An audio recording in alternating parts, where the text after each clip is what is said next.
여행 중에도 루틴이 필요할까요? 전 이렇게 말하고 싶습니다. 오히려 여행 중이니까 루틴이 더 중요합니다. 안녕하세요. 하루하루를 정비하는 남자 인생정비입니다. 여긴 바로 물의 도시 베니스입니다. 유럽 신혼여행 중 저희 부부는 저희만의 루틴을 하나씩 만들어가고 있어요. 시차 7시간, 새벽 4시에 눈을 뜨고 한국 시간으로는 오전 11시쯤이죠. 그 상태로 준비를 하고 여행을 시작합니다. 그리고 오후 5시쯤에 녹초가 되죠. 그래서 그때 두세 시간 정도 잠을 자요. 다시 일어나면 저녁 7시, 8시쯤 한 템포 쉬고 다시 하루의 두 번째 일정을 시작합니다. 그러다 밤 11시, 12시쯤에 숙소로 돌아와 푹 자면 하루 6시간에서 8시간 정도 수면을 취하게 됩니다. 저는 보통 하루 평균 7시간쯤 자는 것 같아요. 이런 루틴을 만들고 유지하는 건 여행 중에도 좋은 컨디션을 유지하기 위한 우리의 작은 노력입니다. 그런데요, 제가 생각하는 루틴을 묵묵히 따라와주는 와이프에게 너무 고맙고 한편으로 미안하기도 합니다. 더 놀고 싶을 수 있을 텐데, 더 놀고 싶을 수도 있었을 텐데, 저를 배려해주며 함께 균형을 맞춰가는 모습에 매일 감사한 마음이 터져갑니다.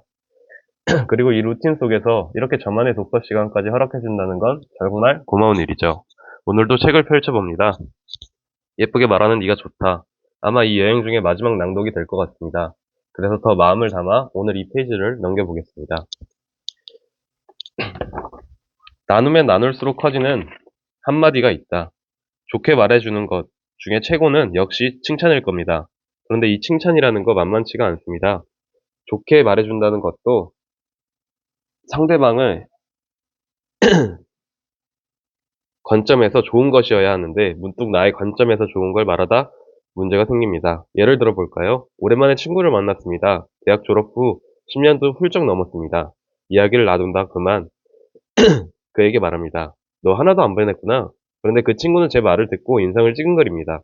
저는 그게 예전에 순수했던 마음을 그대로 갖고 있구나라는 뜻을 담은 칭찬이었는데 그에게는 성장하지 못한 채 예전 그대로의 상태에 머문 사람이라는 말로 들렸기 때문입니다.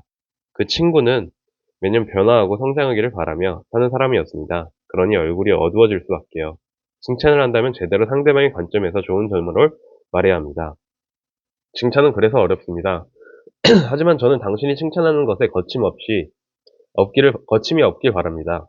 괜히 인상이나 쓰고 상대방의 약점을 들추는 것보다 훨씬 좋은 일이니까요. 명예는 나눈다고 줄어드는 게 아니라 저는 이를 칭찬은 나눈다고 줄어드는 게 아니다라고 말로 바꾸고 싶습니다. 명예는 나눈다고 줄어드는 게 아니다. 칭찬은 나눈다고 줄어드는 게 아니다. 로 바꾸고 싶다고 합니다. 상대방의 좋은 점을 발견했다면 그냥 마음 내키는 대로 칭찬하십시오. 칭찬의 역습이라는 말 들어본 적이 있으신가요?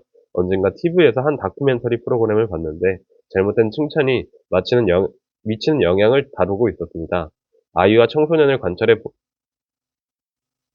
아이와 청소년을 관찰해 부모나 선생님의 칭찬이 잘못된 영향을 미치는 것을 분석한 내용이었죠. 혹시 여러분의 자녀들에겐 칭찬을 어떻게 하시나요? 대부분 이 정도의 칭찬일 겁니다. 95점, 수학 천재 아니니? 네가 최고야. 엄마의 기대를 저버리지 않는구나. 다음에 100점 맞자. 다큐멘터리 프로그램에서는 이런 칭찬이 문제라고 말했습니다. 수학 천재와 같은 말처럼 결과에 대한 과도한 칭찬은 당사자를 부담스럽게 하고 다음에 더 잘하지 못하면 어떻게 하지? 걱정하게 만들고 혹시 모를 교만을 주는 셈이 된다는 것이었습니다. 그러면서 제대로 된 칭찬을 이렇게 하라고 해결책을 제시합니다. 열심히 했는데 아쉽다. 그 이상으로 점수가 더 잘 나왔어야 했는데 어떤 부분을 학습하면 더 좋은 성적을 낼 수 있을까? 저는 약간 이상하게 들렸습니다. 과연 프로그램에서 제시한 이 칭찬이 적당하다고 여기시나요? 그 이유를 한번 같이 생각해 볼까요? 결과에 대해 잘했다는 말보다는 과정에 대한 성취도를 애정 어린 눈으로 보자는 취지의 말에는 전적으로 공감했습니다. 하지만 과연 이게 칭찬일까요? 칭찬을 가장한, 아니 전혀 칭찬으로 느껴지지 않는 질책 아닌가요? 결과에 대해 무작정 와 네가 최고야 라고 말하는 건 사실 과도해 보일 수 있습니다. 하지만 되돌아 생각해 보시죠. 이렇게 과도할 정도로 칭찬한 부모, 선생님 혹은 직장에서의 상사를 본 적이 있으신가요? 아니 칭찬 그 자체를 애초에 하지 않는데 무슨 칭찬의 내용에 대해 고민을 한단 말인가요? 게다가 칭찬이 누군가를 부담스럽게 한다는 건 교만에 빠질 우려가 있다고 자제해야 한다는 발상은 또 무엇입니까? 납득이 어렵습니다. 이 말은 즉, 나는 누군가를 칭찬하기 싫어. 혹은 내가 왜 다른 사람을 칭찬해야 해? 라는 다가서는 말이 아니라 벽을 두는 말 아닌가요? 칭찬을 너무 많이 받게 되면 의미 없는 대화와 소통만 늘어난다고요? 글쎄요. 과연 의미 없는 대화나 소통이 늘어나는 만큼 칭찬하는 사람이 세상에 있기는 할까요? 저는 요즘 시대를 칭찬, 종말의 시대라고 말하고 싶습니다. 이러한 때 칭찬의 과잉이란 단언컨대 없다고 생각합니다. 지나친 칭찬은 사람들의 질투를 유발한다. 사람들의 억측과 뒷말을 만든다. 편애로 비친다 등 근거로 칭찬이 위험하다고들 하는데 글쎄요, 과연 그러한가요? 이런 부정적 고민이 칭찬의 긍정적 효과를 압도할 만한가요? 여러분도 칭찬을 많이 하는 건 위험하다고 생각하시나요? 물론 늘 칭찬만 할 수 있는 것은 아닙니다. 칭찬의 역효과를 고민하는 분들은 마음도 이해가 안 되는 건 아닙니다. 칭찬이 비판보다 분명 효과적이긴 하지만 남발되면 부작용도 만만치 않다는 것도 인정합니다. 하지만 생각해 보시죠. 비판은 세상에 가득하지 않나요? 칭찬을 주위에서 찾아보기 쉬운가요? 칭찬이 사라진 세상에 사는데 왜 칭찬의 부작용부터 걱정해야 하나요? 비판은 하루에도 수십 번 듣습니다. 위치학 아동은 물론 초등학생부터 대학생, 직장인까지 그래서는 안 된다, 하지 마라, 그게 뭐냐 등의 말을 늘 듣게 됩니다. 하지만 그들에게 물어보세요. 최근 일주일 새 정말 잘했어 라는 극히 단순한 칭찬조차 제대로 들어보는 사람이 있는지 말입니다. 아마 상당히 드물 겁니다. 칭찬 한 번 듣기 힘든 상대에게 다가서는 방법은 그 듣지 못한 칭찬을 해주는 것 아닐까요? 그러니 우리 이제 아낌없이 칭찬합시다. 칭찬은 또 사람을 또 기분 좋게 만드는 힘이 있습니다. 그래서 저도 칭찬을 자주 하려고 하지만 또 어떻게 제가 안 하던 거다 보니까 쉽게 나오진 않아요. 그래도 또 요즘은 또 표현의 자유를 많이 얻었기 때문에 자주 하려고 하고 있습니다. 물론 사소한 칭찬도 말입니다. 다음으로 넘어가 무리한 사람에게 현명하게 대처하는 말 한마디. 국내 한 기업 고객센터 지침에 대해 들은 적이 있습니다. 고객을 왕으로 모셔라. 아닙니다. 그 회사는 고객 이전에 고객센터 상담원의 마음을 먼저 생각한다고 합니다. 예전 같으면 어떻게 고객을 모시는 회사가 그럴 수 있어? 라고 비난할 수도 있겠으나 지금은 다릅니다. 괜찮은 회사라는 생각이 듭니다. 어떻게 하느냐고요? 예를 들어 이런 상황이라고 해보죠. 왜 아직 개통이 안 된 거야? 10분이나 기다렸잖아. 불편하셨죠? 번호 이동 과정에서 시간이 다소 소요됩니다. 양해 부탁드립니다. 뭐라고 장난하나? 이것들이 너는 됐고 당장 책임져 받고. 죄송합니다. 하지만 기다려주시지 않겠습니까? 그걸 말이라고 해? 이게 미쳤냐? 야, 너 이름 뭐야? 당장 우리 집에 와서 사과해. 아, 고객님, 내가 중요한 전화도 못 받아서 지금 피해가 생겼잖아. 세상에. 알았어, 몰랐어. 말 진짜 안 해? 이 땡땡땡 죽을래, 어? 읽으면서도 화가 나는 상황입니다. 일단 세상에 이런 사람들이 있다는 걸 인정해야겠습니다. 세상은 넓으니 이런 사람들도 있을 수 있습니다. 하지만 일방적으로 당할 수만은 없죠. 이런 무리한 사람, 아니 무리한 상놈은 도대체 어떻게 대응해야 할까요? 저는 두 가지를 대응을 생각해 봤습니다. 첫째는 무심이다. 진상 고객의 전화를 받은 상담원이라면 과감하게 전화를 끊어버리는 겁니다. 내가 중요한 전화를 못 받아서 지금 피해가 생겼어. 100만 원. 세상에. 알았어, 몰랐어. 말 진짜 안 해? 이 땡땡땡 죽을래? 라는 말을 상담원이 듣는다면 전화를 끊습니다. 감사합니다라고 말하고 그냥 끊어버리는 겁니다. 깔끔하죠? 일방적인 친절을 최우선으로 여겼던 과거의 고객센터와는 좀 다른 상황이라고 의아할 겁니다. 하지만 실제로 한 국내 카드 회사의 경우 소위 진상 고객, 솔직히 진상 고객을 고객이라고 할 수 있을까요? 그냥 진상이죠. 고객이라는 아름다운 단어를 진상이라는 지저분한 용어에 붙이는 것 자체가 고객에 대한 예의가 아니라고 생각합니다. 막 진상 고객과 응대할 경우 상대의 막말에 바로 전화를 끊어버리는 파격적 조치를 상담원에게 지침으로 공유했다고 합니다. 그렇게 하자 그 회사의 고객센터 직원들의 이직률이 낮아진 건 물론 급하게 고객센터 전화하려는 선량한 고객의 대기 시간은 짧아졌다고 합니다. 고객이 무조건 왕으로 인식되고 있는 국내 서비스 업계에서 이 카드 회사의 정책은 파격적으로 받아들여졌습니다. 무조건 고객이 친절해야 하는 서비스 업종에서 자칫 고객들에게 불친절하다는 인상을 남겨 브랜드의 가치에 타격을 받을 수 있었기 때문입니다. 실제 적용에 따른 문제점은 분명히 있었을 겁니다. 하지만 저는 제가 그 진상이었다고 할지라도 이 정책에 동의합니다. 무례한 진상을 다루는 두 번째 방법은 기록입니다. 거친 말을 들은 상담원이 이렇게 응대하는 것입니다. 상담원 보호를 위해 고객님의 대화 내용은 다 녹음되고 있습니다. 참고해 주세요. 이런 말을 듣게 되면 과연 그 진상은 어떤 행동을 하게 될까요? 사람은 누구나 자신의 말과 행동을 기록한다는 걸 아는 순간부터 자기의 말과 행동을 조심하게 됩니다. 자신의 거친 말을 누군가 받아 적어 근거로 남긴다고 할 때 함부로 말할 사람은 그리 많지 않습니다. 기록하면 상대방은 조용해집니다. 자, 이제 무리한 진상 고객을 젠틀맨 혹은 착한 고객으로 변하게 할 수 있는 방법을 알게 되셨는지요? 어떠세요? 간단하지요? 무시 그리고 기록, 가끔은 굳이 다가설 필요가 없는 사람과는 멀어지는 말하기의 방법을 사용하는 것도 괜찮습니다. 어떤 질문도 여유롭게 받아치는 답변의 기술. 이번엔 질문에 대해서 이야기해 보려고 합니다. 우리는 평소에 제대로 된 질문을 잘 던지고 있는 걸까요? 혹시 닫힌 질문만 하고 있는 건 아닌가요? 닫힌 질문은 예, 아니요, 대답할 수 있는 질문입니다. 식사하셨나요? 바쁘세요? 주말에는 쉬세요? 라는 질문이 여기에 해당합니다. 닫힌 질문은 상대방에 대한 기본적 정보를 확인할 때야 사용할 수 있겠으나 상대방의 생각을 다양하게 확인하기에는 부적합합니다. 이와 반대의 질문은 열린 질문입니다. 열린 질문의 사례로는 어떤 것이 있을까요? 다음과 같은 질문이 있습니다. 뭐뭐라고 말씀했는데 그 부분에 대해 어떤 감정이 생겼었는지 이야기해 주겠습니까? 제가 지금까지 들은 내용을 제대로 이해했다면 땡땡라는 말씀이라는 걸까요? 그와 관련된 일화가 있다면 말씀해 주시겠습니까? 땡, 이것은 본인에게 어떤 의미였을까요?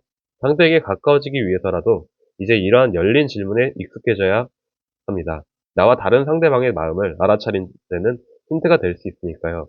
질문을 하는 것에 대해 알아봤다면 이제 질문에 대한 법입니다. 잘 들어주고 잘 대답해주는 것이야말로 대화에 있어 최고의 완벽이다 라는 말이 있듯이 질문은 대답에서 그 성패가 결정됩니다.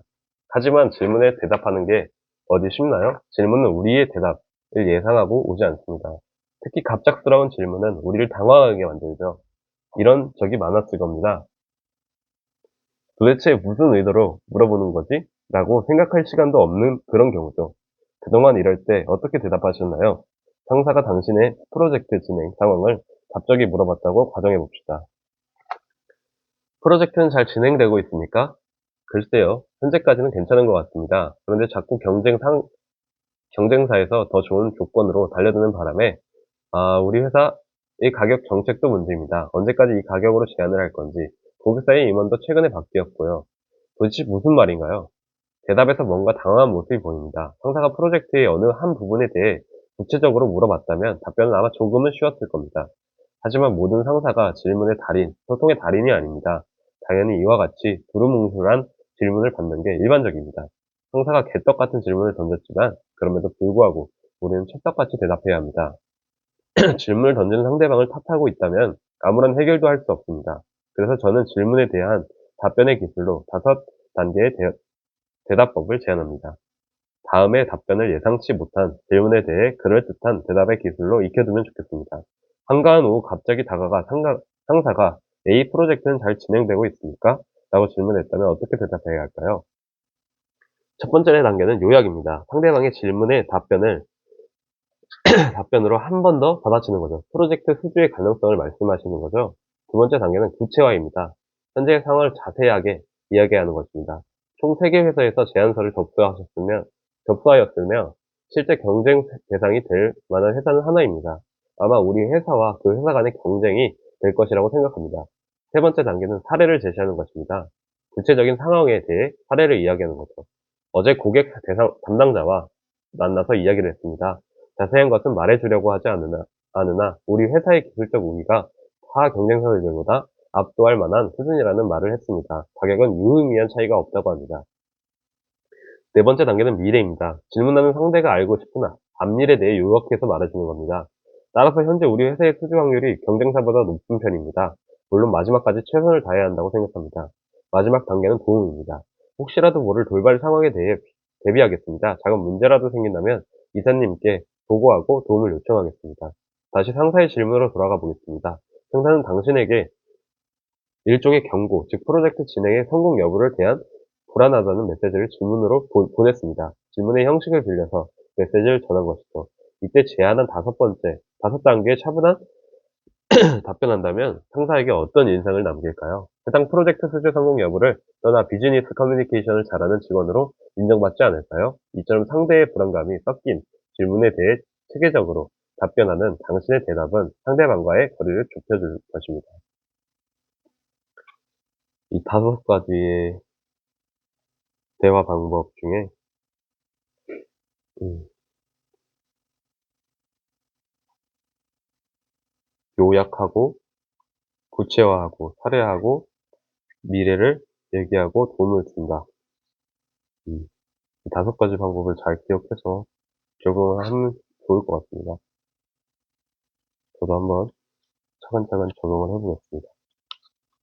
예쁜 말에는 응원과 격려가 담겨 있다.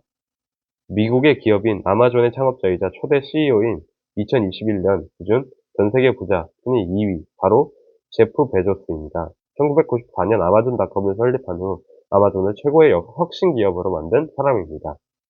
2021년 2월 그는 아마존의 CEO의 직에서 물러나고 이사회 의장으로 직위가 변경되었습니다. CEO를 사퇴하면서 그는 사내 구성원에게 이메일을 보내는 것으로 업무를 끝냈습니다. 제프 베조스가 이메일을 통해 구성원들에게 마지막으로 요청한 것은 독창성, 창의성의 지속적인 발휘였습니다. 다음은 그가 보낸 이메일의 일부입니다. 오늘날 우리는 130만 명의 재능이 있고 헌신적인 임직원을 고용하고 있고 수억 명의 고객과 회원사를 위해 일하고 있으며 세계에서 가장 성공한 기업 중 하나로 널리 인정받고 있습니다. 이게 어떻게 가능했던 것일까요? 독창성 덕이죠. 독창성이야말로 우리 성공의 근간입니다. 남들이 보면 미친 짓을 우린 함께 했고 그리고 그걸 정상으로 만들어냈죠. 아마존처럼 훌륭한 창의력 실적을 보유한 기업은 저는 모릅니다. 이 순간에도 우리가 가장 독창적이라고 생각해요. 우리의 이런 창의력을 나처럼 자랑스러워지길 바랍니다. 당연히 그래야 마땅하거든요. 도대체 130만 명의 구성원이 어떻게 각자의 창의력을 바탕으로 세계를 선도하는 독창적 제품과 서비스를 만들어내는 것일까요? 그가 쓴 메일의 마지막 부분도 함께 살펴보겠습니다.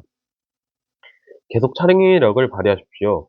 새롭게 뭔가를 발명할 때 그 아이디어가 미치는 일처럼 보여도 절망하지 마세요. 길을 잃어야 한다는 점을 기억하세요. 당신의 호기심이 당신의 나침반이 되도록 하십시오. 우린 언제나 첫날입니다. 독창적이고 혁신적인 아마존의 문화, 그 힌트를 메일의 마지막에서 발견할 수 있습니다. 길을 잃어야 한다. 호기심이 나침반이다. 우리는 언제나 첫날이다. 직원들의 동기부여를 일으키는 정말 멋진 말 아닌가요? 그저 말로만 그랬을까요? 저는 제프 베조스가 아마존을 성장시키면서 진행했을 커뮤니케이션이 궁금해졌습니다. 자세히 찾아보니 그는 실패를 칭찬으로 하는 CEO로 유명했죠. 앞에서 함께 살펴본 메일의 마지막 부분처럼 말이죠. 실패를 칭찬하다니 도대체 무슨 말일까요? 아마존이 구성원 혁신적 아이디어에 대한 도전을 격려하기 위해 만든 Just Do It 이라는 포상제도가 그 사례가 되겠습니다. 베조스는 창립 초창기부터 조직 내의 계층을 혁신으로 가장 큰 장애 요소라고 생각했다고 합니다. 여기에서 차관의 구성원이 자신의 아이디어가 회사에 도움이 될 것이라는 판단이 들 경우 상사의 허락을 받지 않고 실행하는 것을 독려했습니다. 실제로 이렇게 실행한 구성원에게도 묻지도 따지도 않고 Just Do It이라는 슬로건으로 유명한 나이키 신발을 선물했답니다. 이 정도라면 대한민국 웬만한 기업에서도 모두 시행하는 포상제도가 아닌가요? 라고 생각할지 모르겠습니다. 글쎄요, 과연 우리의 기업들이 구성원의 실패에 대해서 칭찬을 하고 또 포상할 만큼 관대할까요? 선물은 성공한 도전에 대해서만 주어지는 것 아닌가요? 조직이 구성원에게 다가서는 방법은 실패한 도전에 대해 저도 칭찬하고 또 격려하는 것에서 시작되는 걸 우리는 믿고 있습니다. 당신이 누군가를 부하 직원으로 둔 리더라면 묻고 싶습니다. 조직 구성원의 실패에 대해 상을 준 적이 있습니까? 어떤 대답이 나올지 궁금합니다. 그런 적이 있었다라고 말하는 당신이기를 조심스럽게 기대해 봅니다. 베조스의 아마존처럼 세계적인 기업을 만드는 씨앗이 실패한 도전에 대해 격려하는 당신의 회사에서 이미 시작되고 있을지도 모르니까요. 어떤 이가 열등감 때문에 우물쭈물하고 있는 동안 다른 이는 실수를 저지르며 점점 우승한 사람이 되어간다. 라는 말이 있습니다. 실패는 성공을 위해 중요한 과정임을 표현하는 말일 겁니다. 하지만 대부분 기업 그리고 리더는 실패라는 결과에만 집착합니다. 실패는 처벌의 대상이라고만 생각하죠. 그러니 어느 순간 조직에서는 그 누구도 도전적인 업무에 나서길 망설입니다. 조직과 구성원의 거리는 멀어지기만 하고요. 찾아보니 아마존과 같은 모습, 즉 도전에서 실패한 것에 대해 벌 대신에 상을 주는 조직이 다른 나라에도 여긴 있었습니다. 물론 우리나라를 포함해서 말입니다. 일본 기업, 혼다, 독일 기업 BMW는 물론 한국 기업인 제일기획에도 이러한 제도가 있었습니다. 혼다는 실패왕을 선발했답니다. BMW에는 이달의 창의적 실수상이 있었고요. 국내 기업 가운데 제일 기획은 광고 수주에 실패했을 때 CEO가 팀원에게 이메일 한 통을 보낸다고 합니다. 수주하기 어려운 프로젝트임에도 불구하고 수주를 위해 최선을 다한 프로젝트 팀원의 노고에 대해 치하하며 실패에 연연하지 않고 앞으로도 새로운 시도를 계속할 것을 당부한다라는 내용을 담았어요. 우리는 늘 매일 새로운 도전을 마주합니다. 할 수 없을 것 같은 일도 다가옵니다. 그때 누군가가 실패해도 돼, 도전해봐라고 격려하면 얼마나 마음이 따뜻해질까요? 넘어져 보면 여기 없는 사람은 단지 위험을 감수해 본 적이 없는 사람일 뿐입니다. 하지만 넘어졌을 때 외면하고 질책하면 세상에 냉정한 말들만이 가득하면 우리는 다시 일어설 용기를 내기 힘들 겁니다. 넷플릭스에서 방영 중인 일본 예능 프로그램 중에 나의 첫 심부름이란 프로그램이 있습니다. 한 편의 10분 내외로 길지 않은 시간 동안 인생의 첫 심부름에 도전하는 아이들을 관찰하는 단순한 형식의 프로그램입니다. 아이들은 자신의 심부름이 어렵고 두렵고 힘들어서 포기하려고 하지만 주변 사람들의 응원과 도움으로 마침내 내 자신의 심부름을 마치는 내용을 담고 있습니다. 따뜻한 마음으로 아이들을 바라보면서 아이의 실수를 지켜보고 응원해주는 주변인의 모습이 감동을 줍니다. 이 세상이 냉혹한 경쟁의 사회 그 자체만이 아니라 경로의 공동체, 배려의 사회라는 걸 느끼게 해주는 프로그램입니다.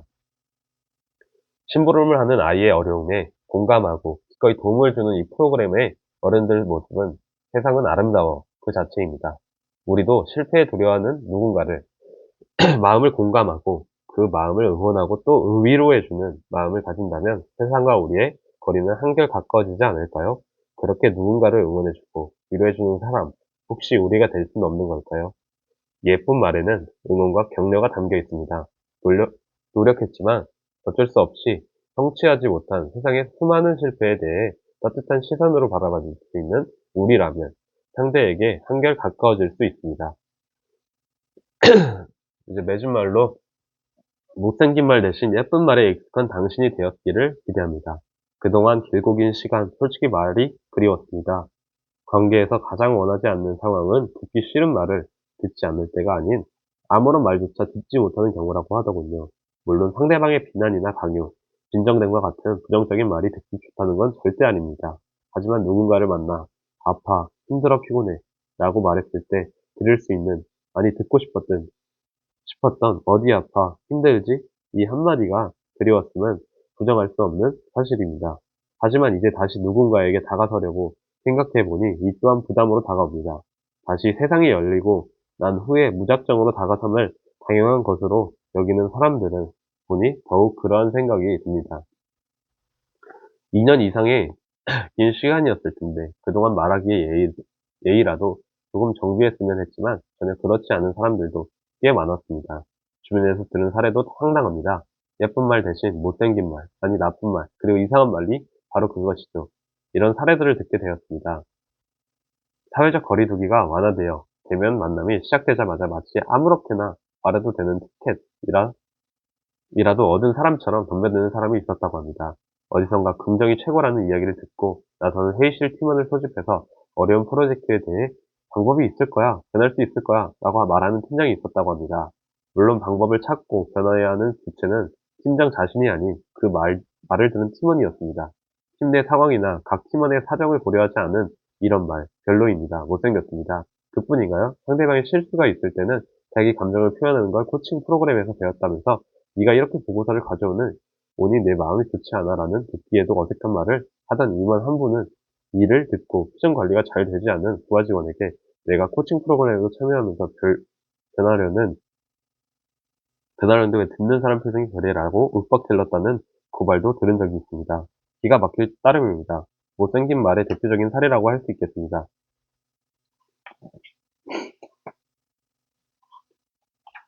다가서고 마주하며 그렇게 결국 관계를 이어가는 말하기, 즉 예쁜 말을 하는 것이란 말을 잘하는 것이 목표가 아니라 잘 말하는 것이 지향점이어야 합니다. 상대방의 사정은 고려하지 않은 채 왜 내 사람을 받아주지 않는 거야? 라고 윽박지르는 못생긴 말을 무기로 약탈적, 동정선 혹은 약탈적 사랑을 원하는 사람을 반겨줄 사람이 없기 때문입니다. 그렇다고 겉으로만 예쁜 말을 하는 사람이 당신이기를 바라진 않습니다. 진심에서 우러나오는, 즉 예쁜 마음을 지닌 당신이 입에서 나오는 예쁜 말을 기대합니다. 말 한마디, 말 하나만큼은 제대로 된 예쁜 말을 할 수 있는 우리가 되었으면 좋겠습니다. 우리가 돈이 없지 가오가 없냐? 라는 영화의 대사가 기억나시나요? 저는 이렇게 말하고 싶습니다. 우리가 얼굴이 못생겼지 말이 못생겼냐?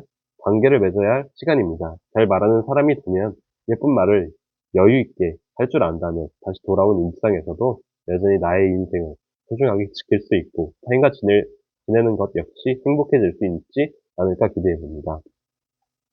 말을 하기 전에 생각하고 생각하기 전에 잘 관찰하며 이를 통해서 결국 상대방에게 표현하는 우리의 예쁜 말 한마디가 관계를 그리고 세상을 더 아름답게 변화할 수 있을 겁니다.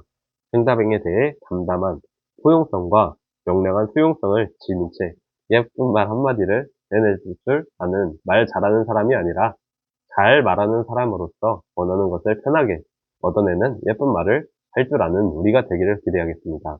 이 책에 멀어졌다 다시 다가서는 세상에서 당신이 말하기에 조금이라도 도움이 되었기를 바랍니다. 응원할게요. 고맙습니다. 라고 책이 맞춰졌습니다. 여기서 말 잘하는 사람이 아니라 잘 말하는 사람으로서 원하는 것을 편하게 얻어내는 예쁜 말을 할 줄 아는 우리가 되기를 기대합니다라고 이야기를 했습니다. 여기에서 제 와이프가 저를 보며 씩 웃으면서 저는 말을 잘하는 사람이 말 잘하는 사람인 척 하는 것을 저도 느끼고요. 이 책을 읽으면서 잘 말하는 것, 사람으로 되기를 저도 기원을 하며 앞으로도 이 배려하고 따뜻한 말을 할 수 있는 예쁜 말 하기 많이 배우며 저에게 적용을 한번 해보도록 하겠습니다. 오늘도 같이 해주신 여러분께 감사하며 오늘의 독서를 마치겠습니다. 하루하루를 정비하는 남자 인생정비였습니다. 감사합니다.